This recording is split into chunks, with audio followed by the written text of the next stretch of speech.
नमस्कार दोस्तों, मैं मुझे आपका स्वागत करता हूं हमारे इस चैनल सटीक परामर्श में। और एक क्वेश्चन हम लोग के पास आया हुआ है जो गुवाहाटी से है, आसाम गुवाहाटी से, कि आसाम गुवाहाटी में इनको अपना जो है क्लिनिक खोलना है, तो किस तरीके से वो क्लिनिक खोल पाएँ प्लस फार्मेसी। तो देखिए, फार्मेसी का जो सिस्टम होता है वो थोड़ा पूरे इंडिया में लगभग इसी तरीके का होता है, मगर जब भी आप फार्मेसी खोलने की सोचिएगा तो जैसे मैं आपका जो स्टेट है उसके अनुसार ही बता रहा हूँ कि अगर आप गुवाहाटी में फार्मेसी खोलते हैं तो सबसे पहले तो आपको एक दुकान किराए पे लेना पड़ेगा, या अगर आपका अपना खुद का है तो काफ़ी अच्छी बात है।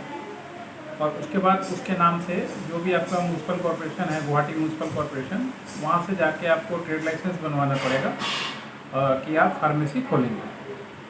और जब आप ट्रेड लाइसेंस बनवा लेंगे तो जब ट्रेड लाइसेंस बनवाइएगा तो अगर आप मान लीजिए दुकान रेंट पे लिए हैं तो उसका पेपर देना पड़ेगा। अगर आपका खुद का है तो उसका डॉक्यूमेंटेशन आपको देना पड़ेगा, जैसे ऑनरशिप का डीड, ये सब वगैरह। अगर रेंट पे लिए हैं तो इलेक्ट्रिसिटी बिल, रेंट एग्रीमेंट, ये आपको लेके देना पड़ेगा पार्टी से। म्यूनसिपल कॉर्पोरेशन में ये जमा करना पड़ेगा आपको, अपना KYC मतलब आधार कार्ड, पैन कार्ड डिटेल्स ये सब जमा करना पड़ेगा, फिर जाके ट्रेड लाइसेंस निकलता है। अब ट्रेड लाइसेंस निकलने के बाद आप अपने दुकान में जो है उसके नाम से GST बनवा सकते हैं, उसके नाम से करंट अकाउंट खोल सकते हैं। ये चीज़ आपको इनिशियल स्टेज पे करना पड़ता है।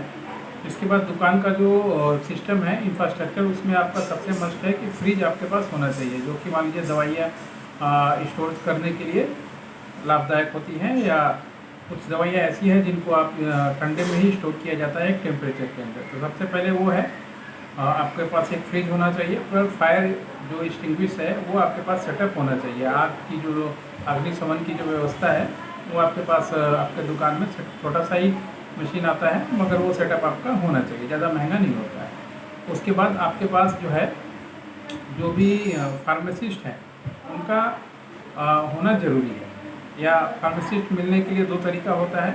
या तो आप खुद, अगर आपके घर में कोई फार्मासिस्ट है, BSc किया हुआ है, B फार्मा किया हुआ है, D फार्मा किया हुआ है, तो आप उसका लाइसेंस के ऊपर काम कर सकते हैं।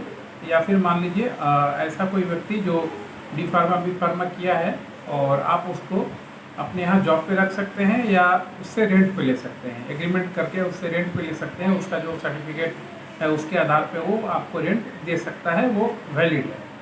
और ये सब करने के बाद जो भी आप राज्य में, जैसे आपने आसाम बताया, आसाम का गुवाहाटी डिस्ट्रिक्ट बताया, तो आसाम के गुवाहाटी डिस्ट्रिक्ट में हेल्थ इंस्पेक्टर का ऑफिस होता है, ड्रग ऑफिस का, ड्रग ऑफिस भी बोलते हैं और हेल्थ इंस्पेक्टर का ऑफिस भी बोलते हैं। तो वहाँ पे जाके आपको ये सारा डॉक्यूमेंटेशन जो है आपको जमा देना पड़ेगा। और जमा देने के बाद वो लोग इंस्पेक्शन में आते हैं, देखते हैं, और कम से कम 15 से 20 दिन, 25 दिन, 1 महीना भी समझ लीजिएगा, उसका टाइमिंग लगता है। उसके बाद फिर जाके अगर वो सेटिस्फाइड होते हैं आपकी चीज़ों पे तो आपको फार्मेसी का लाइसेंस देते हैं। और उसके बाद फिर आपको हर एक साल जो है ये फार्मेसी का जो लाइसेंस है वो रिन्यू कराना पड़ता है। ये तरीका है नॉर्मल, जो आप चाहें तो अपना खुद का फार्मेसी इस तरीके से चालू कर सकते हैं और वहाँ पे अपना दवा का काम चालू कर सकते हैं। तो सबसे पहले आपको अपना दुकान चाहिए, ट्रेड लाइसेंस चाहिए, GST चाहिए। उसके बाद फिर आपको उद्यम का लाइसेंस बना लीजिए, करंट अकाउंट खुलवा लीजिए, D फार्मा B फार्मा का कोई आदमी हो तो उसके साथ एग्रीमेंट कर लीजिए। और उसके बाद फिर ड्रग लाइसेंस अपना बनवा लीजिए अपने दुकान के नाम पे, अपने ट्रेड लाइसेंस जो नाम से आप चला रहे हैं। अगर ये 4-5 चीज़ आप फॉलो करते हैं तो बड़े आसानी से आप जो है भी फार्मेसी का लाइसेंस निकलवा के उसका बिजनेस अपने यहाँ पे कर सकते हैं। अच्छा फ़ायदेमंद दोस्तों धंधा है, कम से कम समझिए 20 से 25% का मार्जिन दवा में रहता है।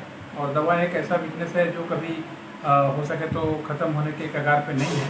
जब तक मनुष्य है, बीमारी है, ये चलता ही रहेगा। तो धीरे धीरे आप करके अपने बिजनेस को बढ़ा सकते हैं, वहाँ और भी चीज़ें कर सकते हैं, एक्सपेरिमेंटल है।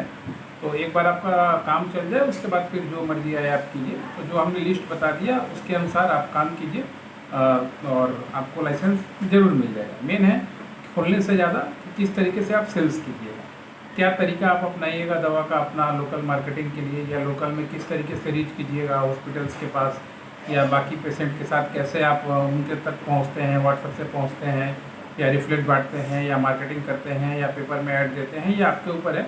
जितना ज़्यादा आप मार्केटिंग कर पाइएगा, लाइसेंसिंग तो वन टाइम है, एक बार आप बना लिए उसके बाद रिन्यू करते रहिए, मगर मार्केटिंग आपको कंटिन्यूस प्रोसेस है जो करना पड़ेगा, ताकि मान लीजिए आपका काम चल पाए और आपको मुनाफा हो पाए। आशा करता हूँ ये वीडियो आपको समझ में आ गया होगा।